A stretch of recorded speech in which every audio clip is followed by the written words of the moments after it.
আসসালামু আলাইকুম রহমতুল্লাহ। এটা হলো একটা বাজাজ ভি গাড়ি। দেখেন তলা দ্রুত নষ্ট হয়ে গেছে, ফুটা ফুটা হয়ে গেছে এগুলা। দেখেন এটা আমরা এখন তলা চেঞ্জ করব। অলরেডি আমরা কেটে ফেলছি, এটা পুরোটা নষ্ট হয়ে গেছে।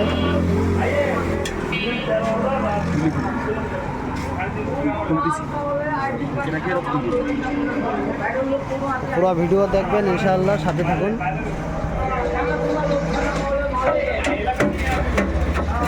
এটা আমরা অলরেডি কেটে ফেলছি।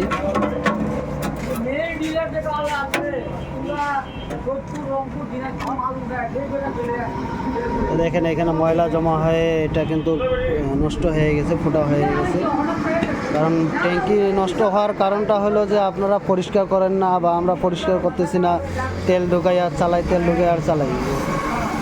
এইভাবে চালালে কিন্তু নষ্ট হবেই। কিন্তু নিয়ম যেটা, এটা 1 মাস 2 মাস পর পর আমাদেরকে ট্যাঙ্কিটা পরিষ্কার করতে হয়। তো পরিষ্কার করলে কিন্তু এই কাজটা, এই সমস্যাটা হয় না। বাজাজ তো হলো মনে করেন যে একটা ব্র্যান্ডের গাড়ি। এই গাড়িগুলো যদি আমরা নিয়মিত ভালোভাবে চালাই তাহলে কিন্তু নষ্ট হয় না। তো পুরো ভিডিও দেখার জন্য সাথে থাকুন।